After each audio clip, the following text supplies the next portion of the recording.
आदमी से गलती से मिंग पेंटिंग की ओर छींक निकल गया। सिर उठाकर देखा तो स्क्रीन पर सारा उसका थूक ही थूक था।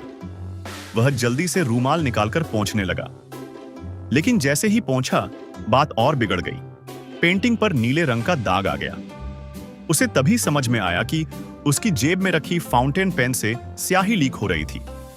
घबरा गया, सोचा अगर किसी ने देख लिया तो भरपाई नहीं कर पाएगा। इसलिए उसने जल्दी से म्यूजियम का दरवाजा बंद किया और मिंग पेंटिंग उतार ली।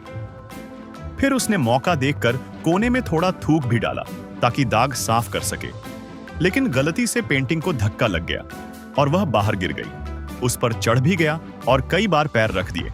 सब कुछ पूरी तरह बिगड़ गया। लेकिन मिस्टर बीन तो आखिर मिस्टर बीन है। अचानक दिमाग चला। उसने पेंटिंग पर सफेद कपड़ा डाल दिया और उसे रेस्तरां के वेटर की तरह छिपा दिया। वह सामान लेने स्टोरेज रूम की ओर चला ही था कि कोने पर एक वेटर को ट्रॉली के साथ आते देख लिया। स्थिति गंभीर थी। मिस्टर बीन ने तुरंत सिर उठाकर ऊपर देखने का नाटक किया, जैसे वह कोई हवाई जहाज देख रहा हो। वेटर का ध्यान भटका और वह चुपचाप बगल से निकलकर स्टोरेज रूम में घुस गया। फिर उसने मिंग पेंटिंग को मेज पर रखकर फिक्स किया और जल्दी से पेंट थिनर उठाया, रूमाल पर डालकर सफाई शुरू की। अविश्वसनीय रूप से दाग धीरे धीरे मिटने लगे।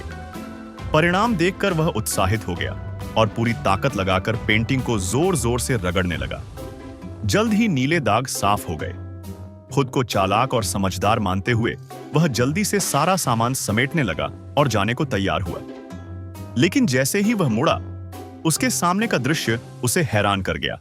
जहां दाग थे वहां से अब झाग निकलने लगे थे। घबराकर वह फिर से तौलिया उठाकर साफ करने की कोशिश करने लगा, लेकिन सब बेकार था।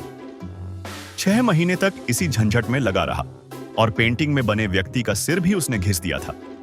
समय भी कम बचा था, इसलिए मिस्टर बीन ने मजबूरी में पेंटिंग को वापस दीवार पर टांग दिया। अगले ही पल मैनेजर कमरे में आ गया। दीवार पर पेंटिंग गायब देखकर और मिस्टर बीन की घबराई शक्ल देखकर उसका दिल बैठ गया। जब मिस्टर बीन ने सफेद कपड़ा हटाया और पेंटिंग दिखाई तो मैनेजर के मन में एक ही ख्याल आया, अब तो मर ही जाऊं।